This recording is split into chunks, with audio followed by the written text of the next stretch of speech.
Bom dia a todos, é uma alegria poder estar aqui nessa manhã e abrir o primeiro painel do nosso seminário, né? É sempre uma satisfação poder ser pesquisadora do Centro de Excelência e participar também da Cátedra Jean Monnet.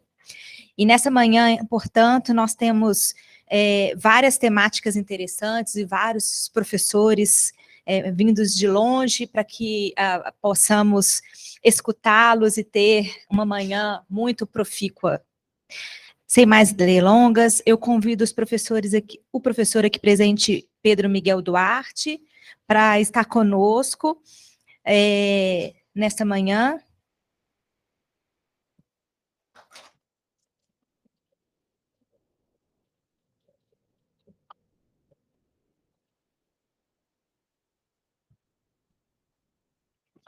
A professora Sandra Cecília Negro, que já está online.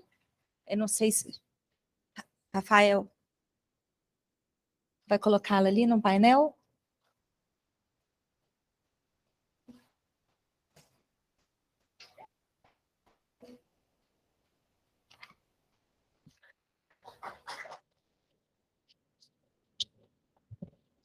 Professora Sandra, seja muito bem-vinda. É um prazer tê-la aqui conosco, ainda que online, e esperamos, numa outra oportunidade, poder também encontrá-la presencialmente, em virtude do quando é longe, a gente compreende ser à distância. Seja muito bem-vinda no nosso seminário.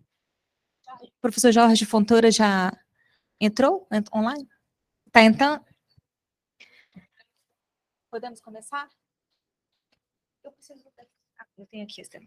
Bom, então vamos começar inicialmente com a palestra do professor Pedro Miguel Duarte, que é licenciado em Relações Internacionais, Político-Culturais e em Direito, com especialização em Estudos Europeus e em Guerra de Informação, servidor público, exerceu funções no Ministério da Justiça e no Ministério dos Negócios Estrangeiros em Portugal, e atualmente é conselheiro jurídico na representação permanente de Portugal junto à União Europeia. Professor, seja muito bem-vindo, a palavra é sua.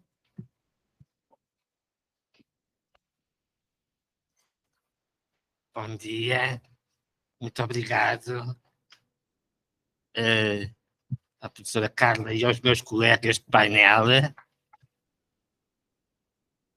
Estão-me ouvindo bem? É um gosto estar aqui. Quero cumprimentar o vice-reitor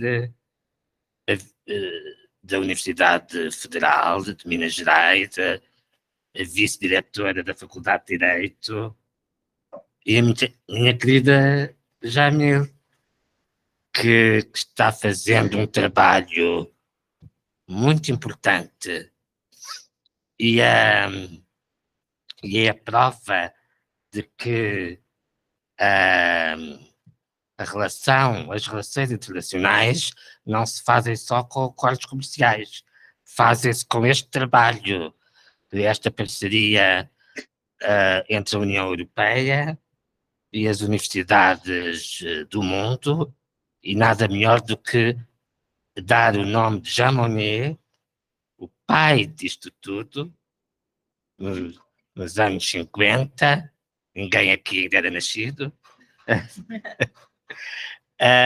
porque a academia é um lugar maravilhoso para unir as pessoas e uni-las na diversidade. É isso mesmo que nós todos pensamos. Eu vou tentar ser breve, eu gosto muito de conversar, é um risco pôr o microfone à minha frente, porque 20 minutos passam num instante, vou tentar respeitar o tempo, e vamos começar com uma efeméride. A vice-diretora falava muito bem de alegria, de diversão e de celebração. E este ano, 2023, celebra-se algo muito importante para a União Europeia: os 30 anos do mercado único, que começou a tomar forma, por sinal, uma coincidência muito feliz, logo após a adesão da Espanha e de Portugal, em 1986. Começou a ganhar forma e cumpriu-se em 1 de janeiro de 1993. E não é coisa pouca, porque o mercado interno da União tornou-se, até há muito pouco tempo, o maior mercado económico do mundo. Nós nem sempre temos noção disso. Agora, com o poder da Ásia, isso já não é verdade, e o mercado criado o ano passado entre a China, a Austrália, o Japão e mais 12 Estados asiáticos suplantaram o mercado interno. Mas a Europa é pequenina. A Europa, a União Europeia, tem apenas, só é mais populosa do que a Oceania. É bom ver a dimensão das coisas. A Europa, nós achamos que é o berço da civilização como nós a vemos hoje, Grécia e Roma, mas as coisas mudam. E a União Europeia ainda é menos que a Europa. O mercado interno foi uma grande conquista dos europeus, mas agora há desafios que, que, que o fazem ser insuficiente. O mercado interno é responsável por uma percentagem significativa de trocas comerciais no mundo. A União Europeia participa em cerca de 16 a 18% do PIB mundial, do produto interno bruto, só com menos de 10% da população mundial, em torno de 8 ou 9, mas o mundo tem muitos desafios, já tinha o da sustentabilidade, e eu alegro-me muito de ver como Minas Gerais, digo com emoção, está tão à frente, porque não pensemos que é assim muito óbvio e muito frequente pôr a sustentabilidade logo em 2014 como lema. Isso representa ter muita noção de onde estamos e do futuro mundial. E, portanto, o mercado interno da União Europeia não chega. E é aqui que não chega tem chegado para dar prosperidade e conforto e algum standard, alguns padrões, mas com os desafios atuais não chega. Os desafios atuais são muitos, já eram os das alterações climáticas, e agora esta década está a ser particularmente cruel para a nossa geração, porque não estávamos habituados a que países invadissem outros países, achávamos que isso era uma coisa do passado, não estávamos habituados, na nossa geração nunca tinha havido uma pandemia que colocou o mundo em casa, e isso até fez, nós estamos acompanhando, fez aumentar o número de desconforto, de depressões, porque o homem não está, e muito menos a nossa geração, eu digo a nossa, pensando em todos, porque eu ainda me imagino universitário, com 20 anos. Serei sempre universitário. E, portanto, a União, neste mundo global, tem que dar passos, e está dando passos, para o fortalecimento da sua própria sustentabilidade, da sustentabilidade do mundo global, do reforço das cadeias de valor. Se há coisa que a pandemia mostrou com a necessidade de vacinas, de instrumentos de proteção pessoal e sanitária, a pandemia mostrou como os blocos precisam uns dos outros e como precisamos de acelerar em tempos de crise a produção do que não era um bem essencial, mas se tornou essencialíssimo para a sobrevivência dos nossos povos. Que outros desafios há ao da competitividade num mundo global com a China fortíssima, e agora esta nova realidade económica destes 15 Estados, com os Estados Unidos sendo uma superpotência ainda, vamos ver como é que estará no final deste século. A competitividade é uma questão muito importante e fala-se muito em soberania digital e tecnológica, porque com uma das consequências das alterações climáticas, como nós sabemos, é a digitalização dos processos, necessidade de descarbonização, e isso leva-nos a pensar soberania. Voltamos a uma velha questão que tem muito a ver com tudo isto que nós falamos e com as relações internacionais atuais. Soberania, o que é hoje? Nós sabíamos o que era soberania no direito interno e no direito internacional. Hoje não sabemos bem. Soberania, provavelmente, é não depender demasiado do outro. Isso já é um pouco de soberania. E a soberania digital e tecnológica vai ser muito importante. E para isso, para a sustentabilidade, para a soberania digital e tecnológica, que são talvez os dois maiores desafios, é preciso que a União Europeia alargue a sua rede de acordos comerciais e passa a haver os acordos comerciais, como sabem, até há algum tempo eram, porque esse era o contexto, eram acordos para acesso ao mercado. Eliminação de barreiras aduaneiras, circulação de bens entre os blocos, mas hoje em dia tem que ser muito mais do que isso. E tem que criar, tem que reforçar um acordo comercial hoje em dia, tem que reforçar, não é só uma questão de aceder a mercados, tem que reforçar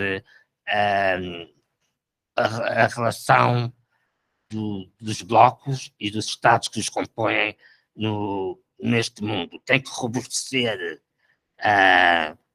e tem que fazer com que a dependência de cada um seja menor.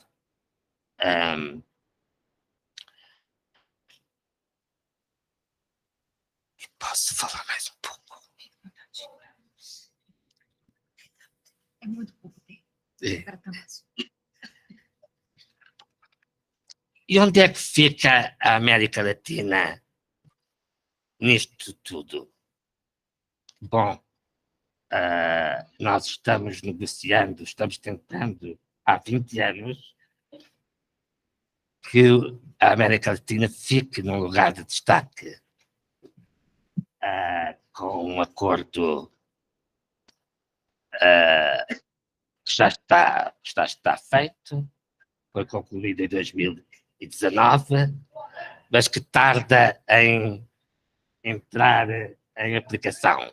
Mas chegaremos lá. O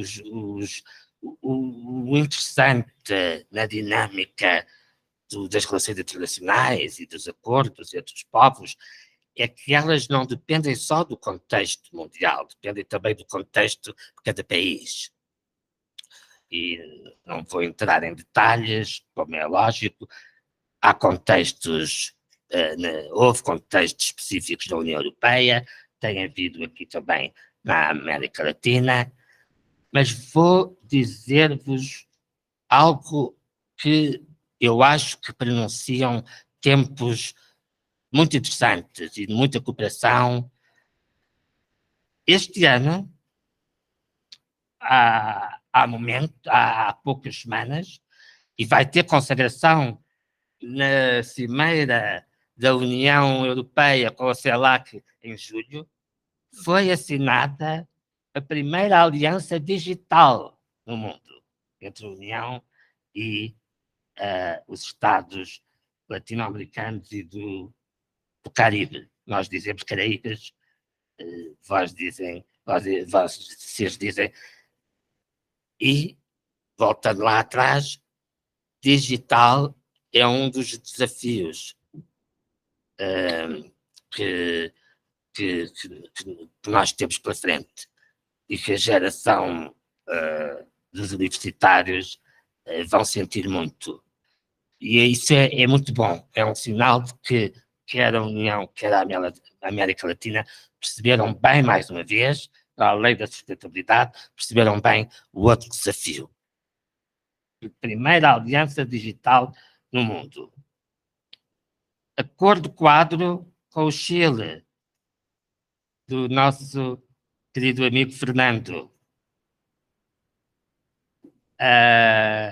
Um acordo quadro avançado. É a segunda geração, porque realmente, como eu dizia, a realidade mudou muito. Não basta os acordos típicos que se celebravam nos anos 80 e 90, isso não chega, o mundo mudou muito em 30 anos. E o acordo quadro, avançado com o Chile faz-me relembrar uma coisa muito importante. Os acordos quadro não servem para alterar ou pôr de lado as regras da OMC. O multilateralismo servem para o complementar, para o reforçar.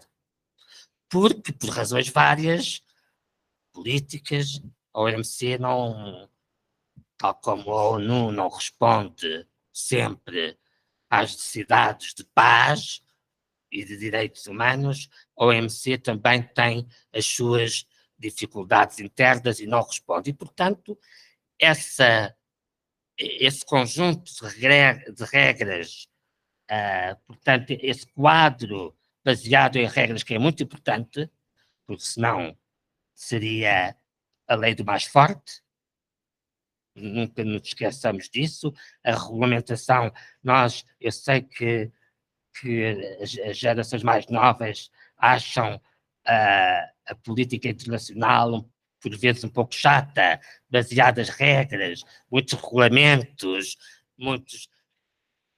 mas não há outro jeito, porque senão é a lei do mais forte. As pequenas e médias empresas não teriam como competir. Seriam só as multinacionais. Os pequenos e médios estados não participariam nos mercados. E é a forma de garantir que o mercado é para todos. E, portanto, é bom que a OMC seja completada com estes acordos regionais e bilaterais. É muito importante. E eu faço muita fé no acordo quadro avançado com o Chile.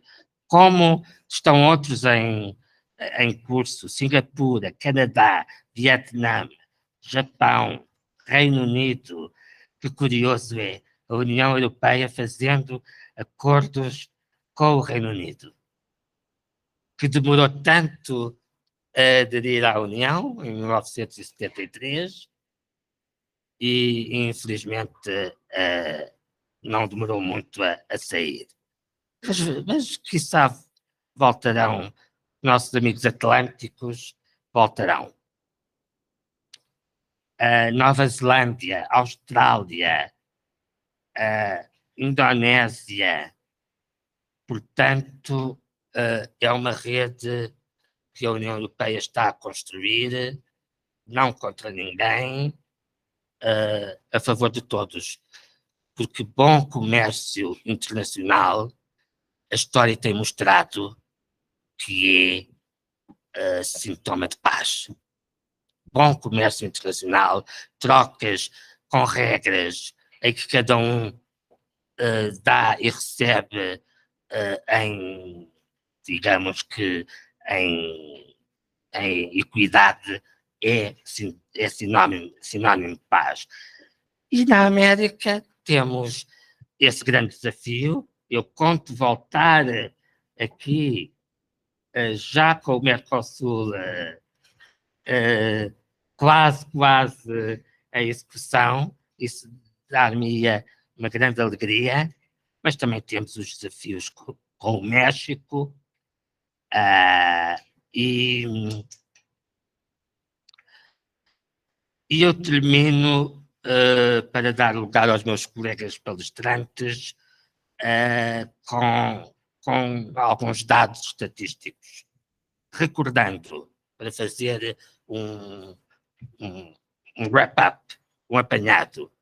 A União Europeia tem menos de 10% da população mundial. Tem um produto interno bruto em torno de 15%, 16%. Em 2021, participou no comércio mundial com 4 trilhões de euros, depois é só fazer a conversão para reais, dos 4 trilhões de euros, e internamente o montante das trocas comerciais, portanto, o tal mercado único que foi algo miraculoso, 6 trilhões de euros.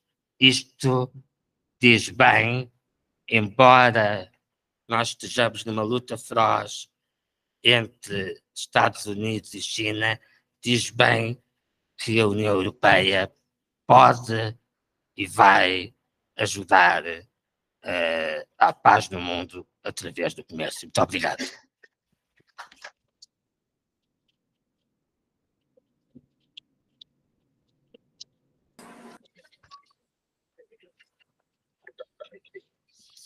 Muito obrigada, professor Pedro Miguel Duarte. Uma brilhante exposição que nos trouxe uma realidade de 30 anos de mercado único, mas também um panorama geral e um contexto que obrigatoriamente a União Europeia precisa enfrentar, com guerra, pandemia, digitabilidade, competitividade, e ainda assim uma relação importante com a América Latina, citando inclusive alguns países e os maiores desafios e acordos neste sentido. Foi uma exposição muito enriquecedora, muito obrigada. Vamos passar a palavra para a professora Sandra e no final abre para perguntas? Antes de passar a palavra à professora Sandra, eu gostaria de agradecer a presença do caríssimo Rodrigo Ribeiro, da AGU, que está aqui, nosso parceiro estratégico do centro, também membro da comissão organizadora desse evento, é um grande amigo de todos nós. Seja muito bem-vindo e muito obrigada pela sua presença. E me pediram para avisar sobre a lista de presença, que ao final do evento estará num QR Code fixado na parede, lá saindo, né, aqui do nosso auditório. Bom, nossa próxima palestrante é a professora Sandra Cecília Negro, professora da Universidade de Buenos Aires, doutora em Direito pela Universidade de Buenos Aires, com a tese intitulada La Subjetividad de los Esquemas de Integración, Organizações Internacionais Sui Generis. Professora, seja muito bem-vinda. É um prazer tê-la aqui nesta manhã conosco. A palavra é sua. Está nos ouvindo? Sim? Sí, sí, perfectamente.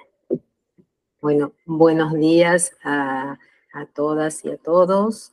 Es un gusto participar de este evento, haber respondido a la convocatoria del Centro de Excelencia Jean Monnet, liderado por la doctora Yamil, a quien nos une una relación ya de años y con quienes hemos compartido una experiencia de trabajo conjunta a lo largo de numerosos eventos y otras actividades académicas. Así que yo agradezco la invitación que me hicieran llegar para estar presente en esta actividad. Y que hago, por supuesto, extensiva a la doctora Carla y a su atenta presentación, y también al profesor Pedro Duarte, quien está también en este panel, ¿sí? Y a otros amigos presentes en la sala, como la profesora Bertoni o el profesor Laiseca. Bueno, infelizmente yo no puedo hablar en portugués, y bueno, pero en el ámbito Mercosur solemos decir encontrar puntos de unión entre el castellano y el portugués a través de o portuñol o un español más accesible hacia el portugués, o sea que bueno, en este ámbito, haciendo uso del español, voy a referir a estas palabras. A propósito de las cuestiones comerciales y específicamente los acuerdos multilaterales de comercio, quisiera referirme en primer término al contexto jurídico dentro del cual se inscribe la negociación de estos acuerdos comerciales regionales. En primer lugar, recordar que según las mismas estadísticas de la OMC, en junio de 2016 o para junio de 2016, todos los miembros de la Organización Mundial del Comercio disponían de al menos un acuerdo comercial regional.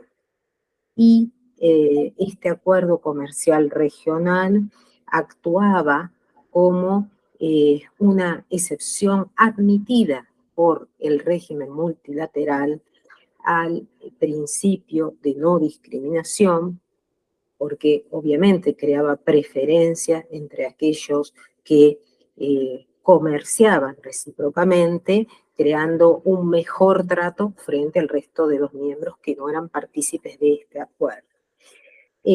Se insertaba en este marco multilateral, o se insertan en este marco multilateral, esto ya lo conocemos a través del artículo 24 del GATT, a través de la cláusula del artículo 5 del Acuerdo General sobre Comercio de Servicios, también a través de la cláusula de habilitación que ha sido negociada en el año 1979 para los países en desarrollo, y a través de los mecanismos que se fueron perfeccionando desde la OMC para facilitar el diálogo entre los acuerdos comerciales regionales y el contexto multilateral.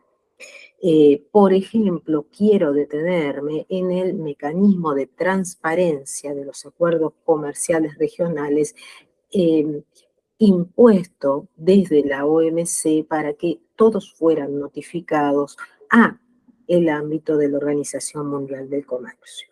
O sea que el panorama desde la Organización Mundial de Comercio termina aceptando por vía de un principio de excepción la inscripción de estos acuerdos, aún existiendo numerosas dificultades, porque termina admitiendo el régimen multilateral la presencia permanente y creciente de los acuerdos comerciales regionales.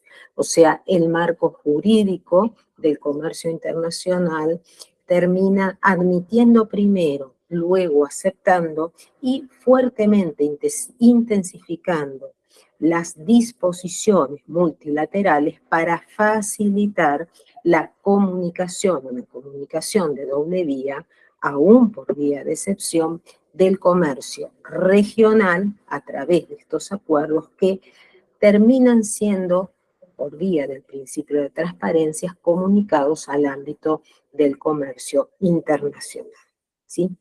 Esto es importante porque esto nos da el marco general de inscripción de los acuerdos. Ahora, en el ámbito de la Organización Mundial del Comercio también se inscriben cuestiones muy relevantes o que han cobrado mayor relevancia para los acuerdos comerciales regionales. Yo me atrevería a decir en el periodo más reciente, es decir, desde hace 5 años y si se quiere, desde hace 10 años, contados desde el presente hacia atrás. ¿Qué cuestiones son estas? Cuestiones que hoy en día o cotidianamente vemos en una nutrida forma que tiene, por un lado, un marco regulatorio de normas y por otro lado tenemos un marco de expectativas o aspiraciones. Estos desafíos están puestos por algunas cuestiones como el desarrollo sostenible, la economía verde y también la transición hacia la economía digital. Estos 3 desafíos estaban insertos. Ahora, estos 3 desafíos son nuevos para el marco regulatorio y no. Ya teníamos en la conferencia de Río +20 el objetivo de una economía verde en un contexto de desarrollo sostenible y teníamos también un objetivo al cual me voy a referir posteriormente, que es muy cercano a las problemáticas de los países de diversas regiones en el mundo, pero particularmente de América Latina, que tiene que ver con la erradicación de la pobreza, la satisfacción de las necesidades alimentarias y el marco institucional para el desarrollo sostenible, que no es lo mismo que la adscripción al objetivo de desarrollo sostenible, sino el desarrollo desde las instituciones y la implementación de políticas contextes con este desarrollo sostenible. Esto es desde el marco multilateral del comercio. Ahora, si miramos el marco multilateral con particular referencia al objetivo de ver cuál es la problemática en torno al tema de la erradicación de la pobreza y sobre todo satisfacción de las necesidades alimentarias de buena parte de la población y haciendo una mirada mucho más cercana a América Latina y del Caribe, vamos a encontrar un informe de las Naciones Unidas publicado en el año 2022 que asegura que el 22.5% del total de las personas de América Latina y del Caribe no cuenta con medios suficientes para acceder a una dieta saludable. Y en América del Sur, ese porcentaje alcanza el 18.4%. Obviamente que aquí estamos hablando de falta de acceso o de asequibilidad a una dieta saludable, equilibrada en toda la región. Está asociada a diferentes indicadores socioeconómicos, macroeconómicos de problemática de cada país y también a indicadores de tipo nutricional, este porcentaje alcanzado. Entonces vamos a ver que hay una relación entre los niveles de ingreso en los diferentes países, la incidencia de la pobreza y el nivel de desigualdad. En este contexto que les estoy mencionando, desde hace 3 años, las cuestiones que recién hemos señalado están presentes en las agendas de todos los bloques regionales, los esquemas de integración, tanto en el caso que nos compete, objeto de este seminario, de la Unión Europea y del Mercosur, los temas como la economía verde o el nuevo pacto verde de la Unión Europea, el Green Deal de la Unión Europea, el tema de la economía digital o la transición hacia la economía digital, presente también en las agendas de países del Mercosur y de toda la región, y obviamente en América Latina está muy presente el estudio de la desigualdad en la población y la erradicación de la pobreza, porque en este último trienio se han aumentado los números relativos a las personas que no tienen acceso a alimentos o no tienen acceso a alimentos nutritivos y suficientes. O sea, el tema de la nutrición también tiene un lugar en esta agenda.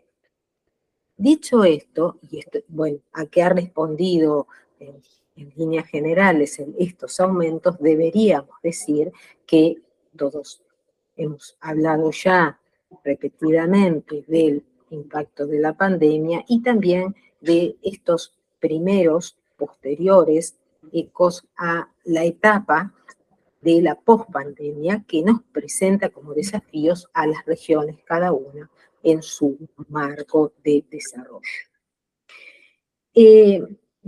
Luego ha venido a impactar desde febrero del año pasado, febrero del 2022, la guerra desatada, el conflicto desatado en Ucrania a partir de la invasión de Rusia a ese territorio. Y esto ha tenido una repercusión en el marco del acceso a los alimentos y de la nutrición también muy marcado. Ustedes quizás han seguido con atención en los últimos días este panorama de renegociación de la iniciativa de los cereales que permite la salida de los granos desde Ucrania, pero no solo alcanza a los cereales, objeto de la exportación, muchos de ellos destinados a países que tienen amplia necesidad en su alimentación para satisfacer sus necesidades alimentarias, sino tiene incidencia también en el comercio de fertilizantes y de pesticidas, ¿sí? Dos elementos, cuáles vamos a referir, porque también tienen mucha incidencia en el comercio regional latinoamericano, ¿sí? Y que recientemente, como he dicho, se ha logrado, así ha sido el anuncio desde las Naciones Unidas y desde el gobierno también de Turquía, que ha oficiado un mediador entre Ucrania y Rusia para sentarlos en esta mesa de negociaciones.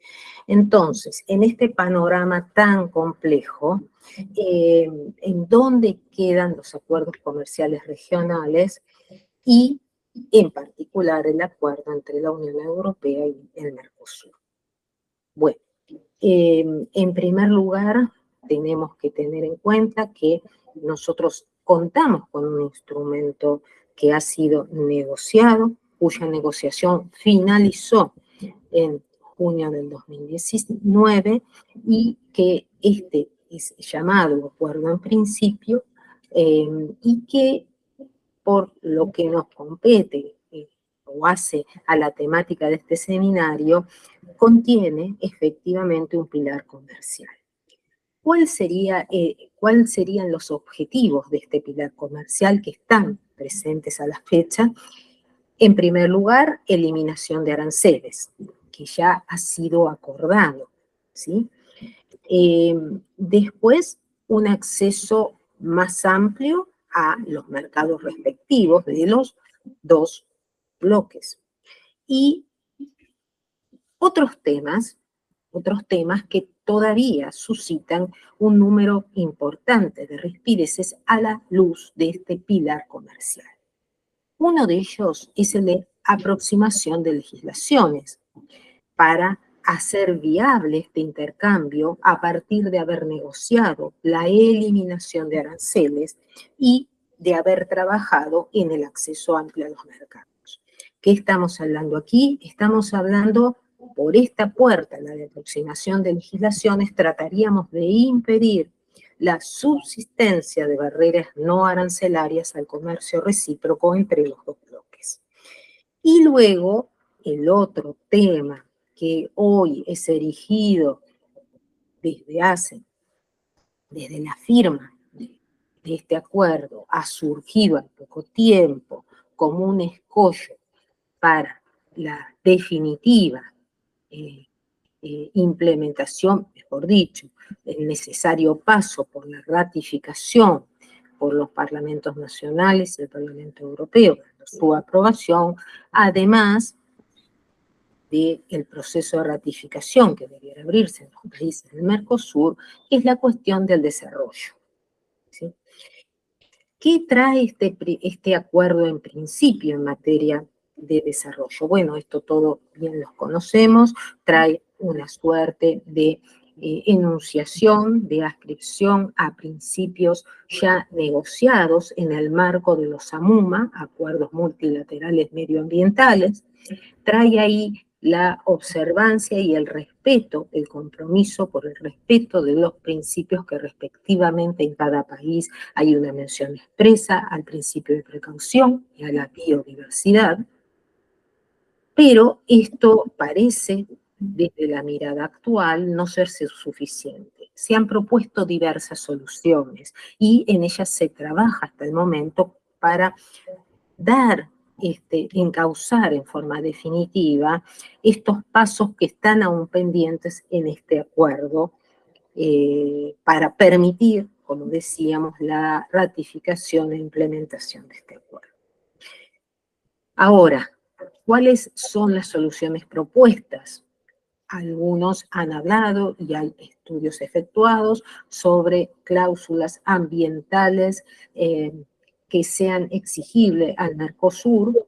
Las demandas de estas cláusulas ambientales han tenido formato y una redacción propuesta por algunas consideraciones que se vuelven aceptables para el Mercosur y otras que no terminan siendo aceptables. Otra vía, otra alternativa, parecería ser un compromiso por separado a este acuerdo, pero indisolublemente unido a este acuerdo. Quiere decir, sería un acuerdo conexo o anexo, con una forma de protocolo o con una forma de acuerdo complementario que en materia ambiental suscribieran los países del Mercosur y los países de la Unión Europea con respeto a los compromisos internacionales, cosa ya dicha, sostenida en el acuerdo internacional, pero con cumplimiento de metas en tiempos precisos. Cualquiera de las dos vías parece ser una alternativa, alguna con más escollos que otras, más obstáculos que otras, pero parecerían ser las vías adecuadas, apropiadas para destrabar un camino que parecía no avanzar, en el cual no se percibían en el último tiempo avances. Claramente que estas perspectivas van acompañadas de un contexto, como habíamos relatado, económico y político también, favorable para un impulso en el sentido de ratificación e implementación. Aquí yo ya creo que estaría alcanzando el tiempo, pero que me fue acordado, quiero solo remarcar una cuestión. El acuerdo, por su importancia para el Mercosur, desde la mirada del Mercosur, es un acuerdo muy de llamativa importancia, porque significaría la apertura del mercado europeo, la eliminación de aranceles e el ingreso por lo menos de lo ya acordado, de un importante número de productos primarios, así como de otros productos de una transformación primera, los productos que agregan valor al mercado, a las materias primas que ya estarían en el mercado europeo. Esto por un lado.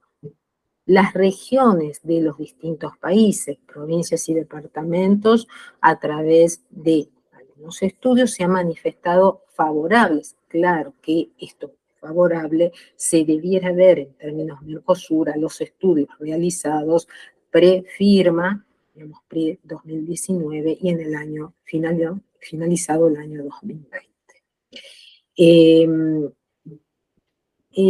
Desde el ámbito de la Unión Europea, este sería un acuerdo más que formaría parte de la red de acuerdos, más de 40 instrumentos que están actualmente vigentes, muchos de ellos que los especificó el profesor Pedro, y específicamente en buena parte de estos acuerdos, en aquellos llamados de cuarta generación, última generación, hay un capítulo dedicado a compromisos ambientales, ¿sí? Parece algo así como inexorable que tengamos que pensar en términos del comercio internacional, con introducir la relación comercio, desarrollo y sobre todo desarrollo sostenible y cumplimiento de los compromisos ambientales para seguir adelante con el comercio internacional.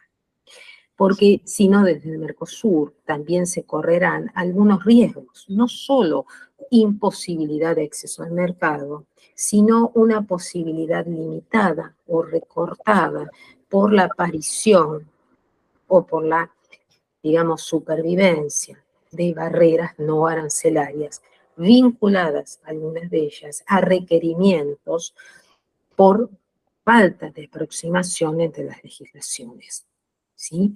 Esto no es fácil de subrayar, pero sí lo debemos analizar en el punto.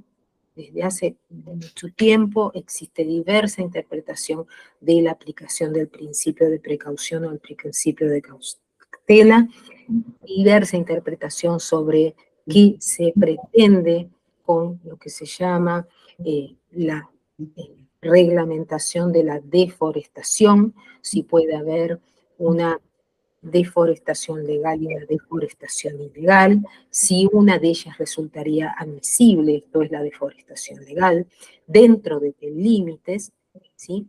Y cómo esto impacta en el comercio, tanto de productos directamente de esa deforestación como productos vinculados, derivados a la deforestación.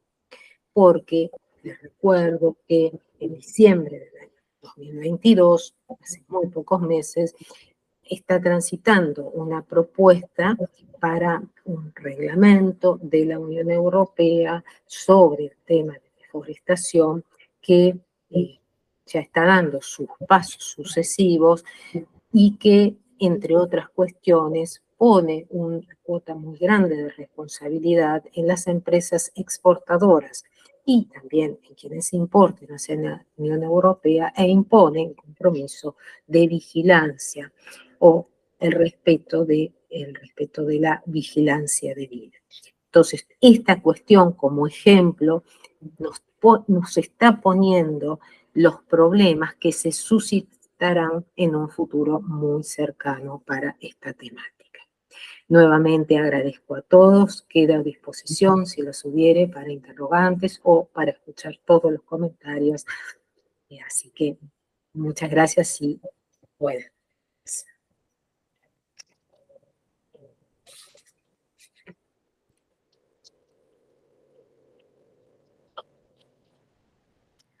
Muito obrigada, professora Sandra, pela sua brilhante exposição para falar sobre o acordo comercial regional, sobretudo o acordo geral de comércio de serviços, a ideia de facilitar diálogos, mas, sobretudo, os grandes desafios que se encontram nos dias de hoje, tal como a pandemia e a economia digital, que foi também objeto da fala do professor Pedro Miguel, além de outras questões tão relevantes como, principalmente, as questões que dizem respeito a esta relação entre América Latina e União Europeia. Muito obrigada pela sua fala. Passamos, portanto, nesse momento, a um segundo momento do nosso painel, uma vez que o professor Jorge Fontoura está com problemas técnicos na internet e ainda não conseguiu entrar, não é? Infelizmente. Então, passamos ao momento das perguntas, as perguntas que serão faladas aqui pelo microfone. Vamos ver quem gostaria de fazer alguma pergunta para algum dos nossos palestrantes dessa manhã. Será que temos alguma? Professor Márcio.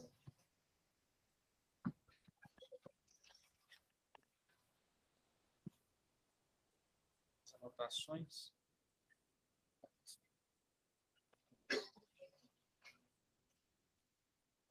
Bom dia a todos, todas, professora Carla, professora Jamile, na pessoa de vossas excelências, vou chamá-las de amigas, cumprimento todos os colegas da casa aqui presentes. Professor Pedro Miguel, uma honra tê-lo aqui conosco, viu? Seja sempre bem-vindo. Na sua pessoa, cumprimento os demais professores que estão aqui conosco, visitantes, as autoridades presentes, sejam todas bem-vindas. Professora Sandra, muito obrigado pela palestra. Professor Pedro, eu vou fazer uma observação muito rápida e a partir dela eu faço uma pergunta. Eu fui um dos primeiros estudantes a ir para a Europa, estudar a União Europeia e as relações da União Europeia com o Brasil. Isso, e o Mercosul, melhor dizendo. Isso quando o Mercosul aparentemente se fortaleceria para partir, para se tornar primeiro uma união aduaneira e depois um mercado comum. E a Europa já caminhava do mercado comum para a União Europeia. Muito bem, foi uma época muito interessante, porque apresentou-se para o Mercosul duas grandes alternativas, foram apresentadas para nós, como sociedade ainda em processo de formação, como um bloco econômico daquela época, isso de 20 anos atrás, que era a possibilidade da ALCA, a Área de Livre Comércio das Américas, e a possibilidade da União Europeia, uma aproximação ou com a ALCA ou com a União Europeia. E por incrível que pareça, no início dos anos 2000, as duas alternativas elas eram aparentemente contraditórias. A ALCA forneceria para nós uma proposta de área de livre comércio, com os Estados Unidos como centro. E a União Europeia proporia um mercado comum, que é uma outra perspectiva, uma perspectiva de real integração, envolve questão, inclusive já se discutiu um pouco de sustentabilidade, questão da sustentabilidade socioeconômica, etc. E por mais triste que isso possa ser, nós não ficamos nem com a ALCA, nem com a União Europeia. Nós erramos muito na gestão dos interesses brasileiros, os interesses do Mercosul, há 20 anos atrás. E nós hoje pagamos muito caro por não termos feito uma escolha. Se tivéssemos feito uma escolha pela ALCA, pelo menos saberíamos o que teria sido. E eu fui privilegiado, porque como o Brasil se aproximava da União Europeia, eu tive o privilégio de ir estudar lá. A minha dissertação de mestrado foi sobre os processos de integração. Então, hoje, olhando os 20 anos, esse acordo que nós temos hoje já havia sido discutido, debatido, já estava bem avançado quando tudo se interrompeu. Tanto do lado de cá, especialmente do lado do Mercosul, mas também da União Europeia. E hoje, professor, eu vejo uma questão que me incomoda, porque o mundo, como o senhor mesmo disse aqui, o mundo mudou muito nos últimos 30 anos. Outras perspectivas têm se aberto. E o que me assusta, por exemplo, enquanto os Estados Unidos, enquanto a ALCA não funcionou mais como se pensava, e os Estados Unidos seguiu uma trajetória que é própria dos Estados Unidos, que é se preocupar com vários assuntos globais, a União Europeia se fechou um pouco e a China se expandiu. Há 20 anos atrás, o Japão era uma potência asiática, hoje já não é mais, hoje é a China. E eu percebo que a China tem reconhecido muito mais interesses na América Latina do que os Estados Unidos têm feito nas últimas gestões, nas últimas 3 gestões, inclusive na gestão do Barack Obama para cá. E, por outro lado, eu também vejo que a Europa, ela tem perdido oportunidades. Afinal de contas, a América Latina é europeia, na essência, também europeia, não é só europeia, porque nós temos uma riqueza imensa vinda da África, né, dos povos originários, mas ela é também europeia. Então, eu pergunto, nesse mundo com tantas possibilidades, como é que o senhor efetivamente percebe uma aproximação real da União Europeia com a América Latina? E aí, professora Sandra, eu quero até aproveitar e dizer o seguinte, eu acho que nós vamos fortalecer instituições comuns. Não existe possibilidade de integração se não houver fortalecimento de instituições comuns. Por exemplo, né, hoje, os centros de comércio, há vários centros de comércio, Casa Comércio Brasil, nos Estados Unidos, Brasil, França, o que for, elas precisam ser fortalecidas. Porque se elas são fortalecidas, elas têm representantes da União Europeia, representantes do Brasil, do Uruguai, da Argentina, Paraguai, e uma forma de propor alternativas de alteração de legislação, para que haja harmonização de legislação. E nós precisamos também propor órgãos que sejam capazes de aplicar, interpretar essas normas que viriam desses acordos. Então, o senhor, com a sua vastíssima experiência, eu queria ouvi-lo, porque o senhor conhece muito bem esse processo. Eu sou testemunho como estudante, e depois como professor da casa, e depois como servidor, trabalhei no estado de Minas muito tempo, mas eu queria ouvir o senhor, pela sua riquíssima experiência. Muito obrigado.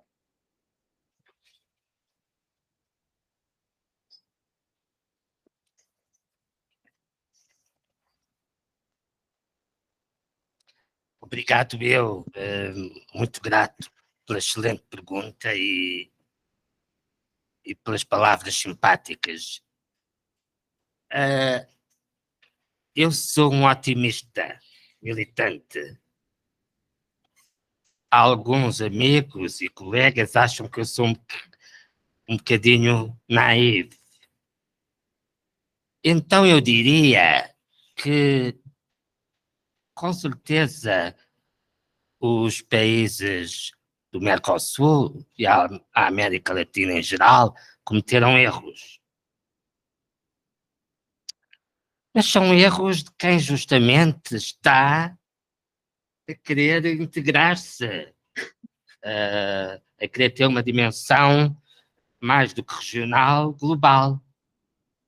Erros tem cometido a União Europeia, concordo inteiramente consigo, e já tem mais estrada caminhada. E um dos erros que a União Europeia cometeu, e que está tentando agora corrigir, há um erro geopolítico, mas a União Europeia não está sozinha nesse erro, que foi subestimar o dragão chinês. Um erro colossal. Como se vê agora, diz bem, concordo inteiramente. Chegar ao ponto da China estar disputando a liderança da sua influência na América Latina com a União Europeia e dentro da União Europeia com Portugal e Espanha, e não vou de todo trazer discursos paternalistas, não, discursos de fraternidade e amizade, porque Portugal e Espanha, aqui e como os países de cá lá, nos ensinam muito. Isso é assustador, porque a China está disputando a liderança, como está disputando a liderança da sua influência em África. Não esquecer disso. A China está construindo estradas, aeroportos, portos em África. E não é fazendo caridade. Ninguém faz caridade nas relações internacionais. Creio que já nem os religiosos fazem caridade.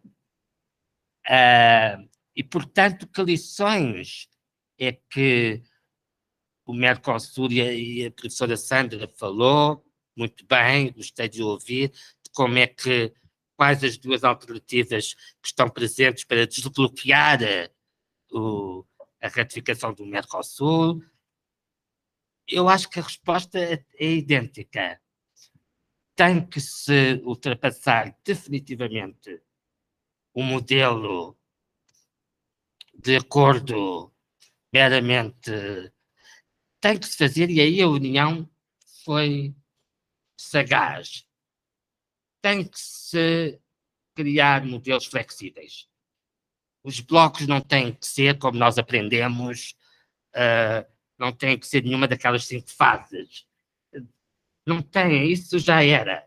Isso serve como referencial académico, serviu durante muitos anos como referencial para jurídico institucional, mas temos que abandonar isso. E a prova, eu tinha muitas notas, não quis ultrapassar o meu tempo, porque temos que ouvir os outros colegas e os alunos, mas nós estamos hoje a falar em coisas como, questões como cibersegurança. Onde é que a cibersegurança cabia num acordo típico? Nem se sabia o que é que era cibersegurança. E hoje não só se sabe, como se tem que regulamentar. Porque justamente, se um dos desafios é o desafio da transição digital, como fazê-la sem cibersegurança? A Estónia, os alunos estão sabendo, o governo da Estónia, um pequeno Estado-membro báltico, ficou completamente inoperacional durante dias. Porquê? Porque as coisas têm 2 faces, a moeda tem 2 faces. O governo da Estónia é o mais digitalizado do mundo. É fantástico, os cidadãos fazem tudo eletronicamente. O governo, o Conselho de Ministros, faz também praticamente tudo eletronicamente. Mas teve um preço no dia em que houve um ataque cibernético, o país parou. Estamos a falar, portanto, de cibersegurança. Estamos a falar de medidas sanitárias e fitossanitárias. E a pandemia mostrou que isso é uma questão importantíssima. Estamos a falar de regras de origem, direitos de propriedade intelectual, uma coisa que não havia no passado. Agora até nos preocupamos muito com os direitos da imagem, porque estamos todos nas redes sociais, não é? E isso não é uma questão teórica já, nada. Portanto, eu diria, meu caro amigo, que não vamos olhar para trás. Os erros que foram cometidos em 2002, em 2008 e 2014 são erros de contexto, de aprendizagem. Agora é que convém não cometer nenhum erro, aproveitar esta janela de oportunidade. Eu estou muito esperançoso e, como dizia a professora Sandra, seja com anexos ao acordo já firmado, seja com um acordo melhorado daqui a uns anos, temos que abandonar aquele formato rígido dos acordos, não nos preocupar em que fase é que estamos. Estamos todos numa fase de, eu diria em resumo, para terminar, estamos todos numa fase de reconstrução da confiança, que se perdeu realmente um pouco. Estamos numa fase de reforço das cadeias de valor, muitíssimo importante para estar no mercado. Estamos numa fase de perceber quais os novos equilíbrios mundiais. Se o mundo vai ser. Porque tudo está intricado. O comércio não vale por si. O comércio é um meio, eu dizia, não quero ser banal, mas dizia que é um meio para a paz no mundo. E temos que ver quais são os novos equilíbrios, se o mundo continuará com uma superpotência, se será bipolar, ou como eu preferiria, nós se calhar todos, portugueses e brasileiros, espanhóis, multipolar. Obrigado. Maravilhoso, muito bem, professor. Professora Sandra, gostaria também de fazer alguma observação a respeito da pergunta do professor Márcio?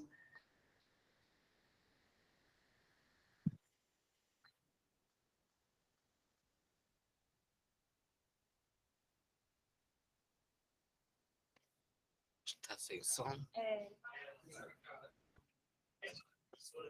Professora, Sí, Ah, sí, ya ahí lo vi. No, yo diría que específicamente agradezco la pregunta y el comentario del profesor Marcio y también, asimismo, los comentarios del profesor Pedro, y diría complementariamente que las perspectivas, si bien el contexto internacional ha cambiado, esto es uno de los temas del contexto internacional que sensiblemente está impactando en las dos regiones, que hace ver la mayor necesidad de un acuerdo de este tipo y la mayor necesidad de una rápida implementación, ratificación e implementación del acuerdo. Siempre subsistirán entre ambas partes. Uno sabe que producto de una negociación subsisten siempre cuestiones que han quedado en el camino y sobre las cuales se tendrá que volver y trabajar. La cuestión medioambiental y la cuestión del desarrollo que hoy se están poniendo en el escenario como aquellos que surgirían como escollos o reticencias por parte de algunos parlamentos nacionales para prestar la ratificación, yo entiendo que debieran superarse a través de una negociación como la que está encausada y encontrando ciertos puntos de acuerdo que permitan avanzar. Cuando se llegue a la instancia posterior, una vez ratificado e implementado, necesariamente el marco institucional del acuerdo, creado a propósito del acuerdo, tendrá que trabajar en mucho para desarticular aquellos elementos que hayan quedado pendientes de, digamos, del marco convenido, ¿sí? Porque nosotros siempre vemos como finalidad el lograr el acuerdo de implementación de este acuerdo entre Unión Europea y Mercosur. Pero lo que tenemos que tener presente es que cumplidos estos pasos se abren nuevos horizontes que pondrán por delante nuevos desafíos y que exigirán a ambos bloques rever hacia adentro, remover, seguir removiendo barreras arancelarias y no arancelarias, mecanismos de protección, mecanismos de acceso, y esto no se podrá hacer, entiendo yo, de mejor manera que aunando voluntades, buscando consensos a través de un marco institucional del cual coparticipen el Mercosur y la Unión Europea. O sea que ese marco integrado tendría que tener la posibilidad de deliberar y de tomar decisiones que satisfagan a ambos bloques. Siempre sabemos que la adopción de políticas va unida a la deliberación previa y a la transmisión y transparencia efectiva a la sociedad civil. Entonces, lo más prudente, me parece, como ambos bloques lo han adoptado, es que el principio de transparencia, y este también principio está receptado expresamente en el acuerdo entre la Unión Europea y el Mercosur, tener que una permanente comunicación desde este centro o este marco institucional que se ponga en marcha para la transmisión inmediata a la sociedad civil y también participar, fortalecer mecanismos que tiendan a la participación de la sociedad civil, que no vea a este acuerdo como un acuerdo lejano, un acuerdo ajeno, sino que lo vea próximo y que el marco institucional brinde la posibilidad para que en ella participe. Esto es nada más lo que quisiera decir.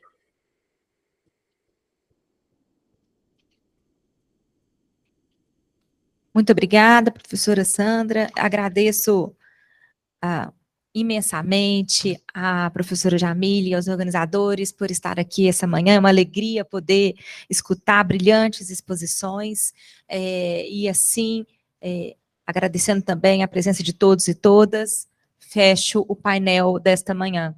Alguma...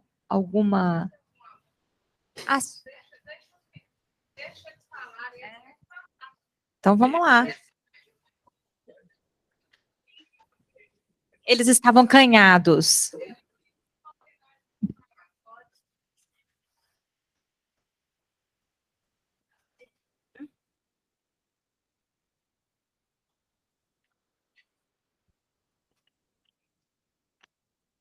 Professor, o senhor falou na sua fala sobre segurança e direito digital, e eu queria saber da sua opinião sobre como está sendo o desenvolvimento não apenas de filtragem de como as informações digitais estão circulando entre os países. Por exemplo, a China tem uma muralha digital enorme sobre como ela filtra as informações que chegam para os seus cidadãos, e como essa troca de informação, tanto na segurança nacional, recentemente o governo Trump tentou banir o TikTok, que é um aplicativo pertencente a uma empresa chinesa, por medo de segurança nacional, que estava coletando de maneira indevida dados de cidadãos americanos e colocando em segurança até mesmo informações nacionais dos servidores públicos.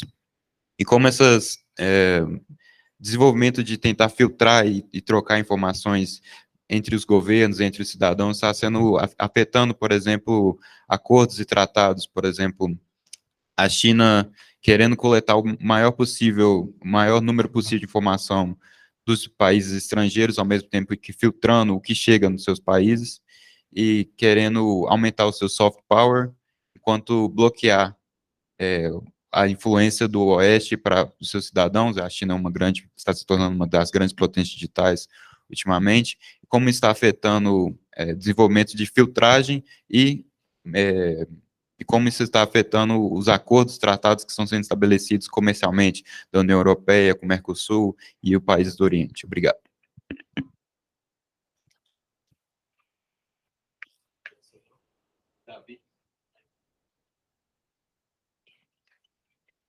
Nós vamos um T no final. Obrigado, Davi. Que bom ter perguntas de alunos interessados. E a primeira pergunta é sempre mais difícil. O icebreaker. Muito corajoso, muito bem.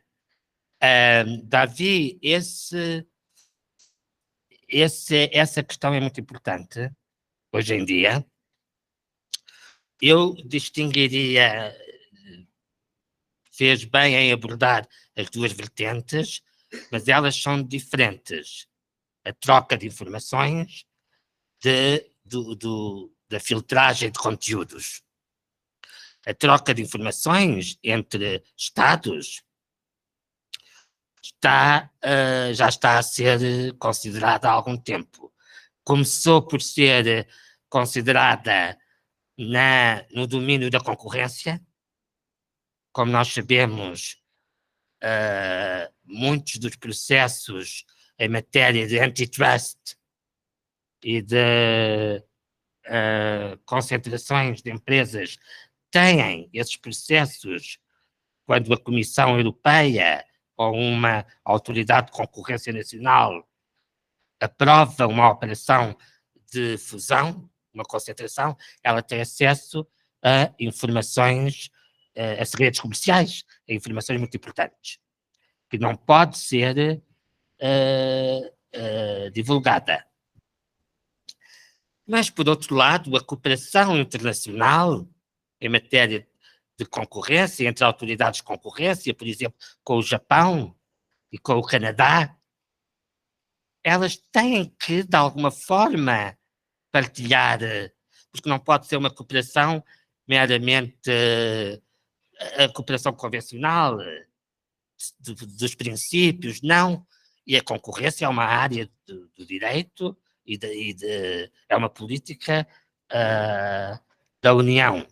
É uma política da União. Como sabem, a União Europeia tem políticas de coordenação, nomeada coordenação, como é industrial, a educação, a juventude, o desporto, a saúde, mas tem políticas, que é isso que tornou o projeto tão inovador, tem políticas exclusivas.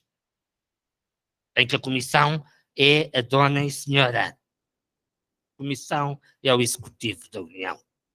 E a concorrência é uma delas. A agricultura é outra e a política comercial é outra. São as três grandes políticas exclusivas. E, portanto, eu distinguiria, isso está sendo feito já, começou pela concorrência e vai agora para a parte digital, justamente. E eu dizia há pouco que, quando elenquei as áreas novas que nos fazem afastar os modelos de acordos tradicionais, essa é uma delas.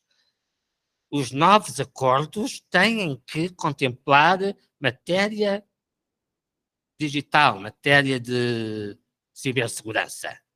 Outra muito atual e que eu sei que é muito cara aos jovens é a dos conteúdos da internet, os conteúdos do espaço virtual, que tem que ter regras. O espaço virtual não é só o espaço real.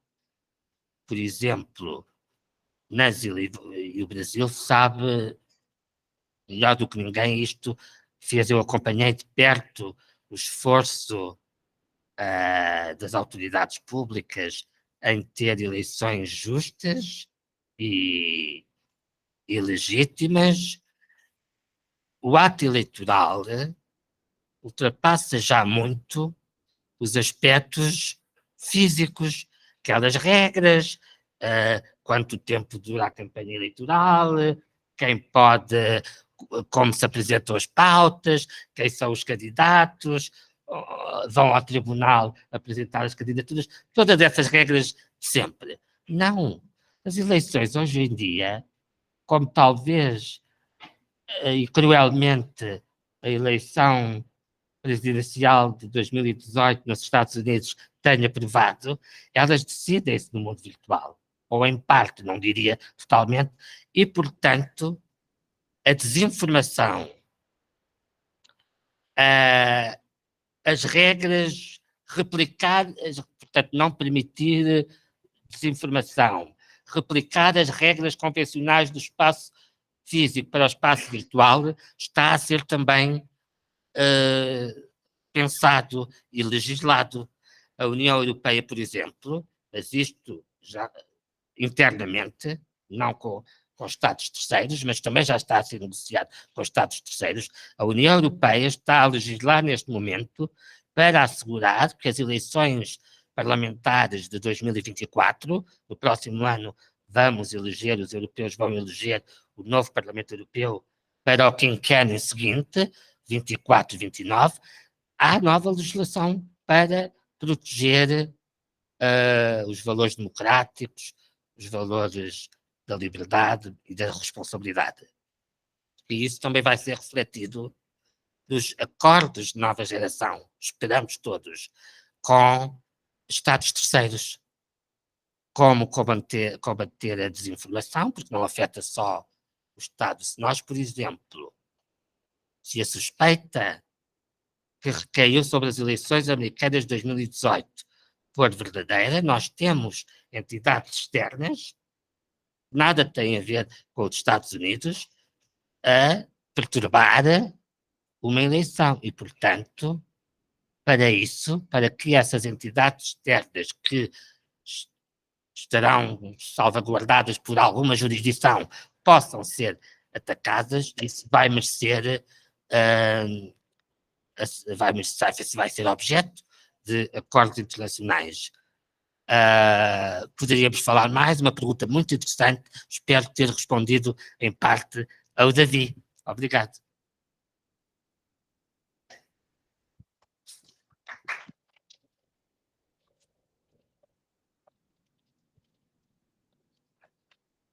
Professora Sandra, teria a vontade de complementar a partir da pergunta do aluno, enfim, a partir daquilo também que foi a sua exposição? Bueno, yo me sumo a las palabras del profesor Pedro en lo atinente a la especificidad del tema, pero sí relato una, digamos, me parecería importante realizar solo un aporte desde la disciplina desde el derecho de la integración, específicamente mercosureño, señalar que digamos, existe en el ámbito Mercosur ya una instalación de la problemática entre los países, los estados partes del Mercosur, por el tema de acceso a los contenidos en el espacio virtual, y existen también la problemática, aunque no, digamos, fuertemente institucionalizada en el ámbito Mercosur, por, bueno, los problemas que ya son de público conocimiento en el ámbito Mercosur. Todavía creo que el espacio para el tema de economía y transición digital y poner en la agenda del Mercosur el tema, instalar el tema específicamente, creo que todavía no ha encontrado el espacio, o no han encontrado los estados partes el espacio para trabajarlo. Si bien en el ámbito del Parlamento del Mercosur ya han existido iniciativas plurales, en ese sentido, no todavía a nivel del Mercosur en su conjunto, ¿sí? Esto es lo que tendría como aporte. Muchas gracias.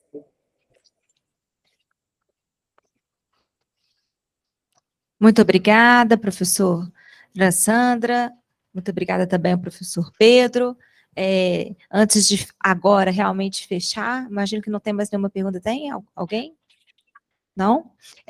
2 recados importantes. À tarde teremos grupos de trabalho.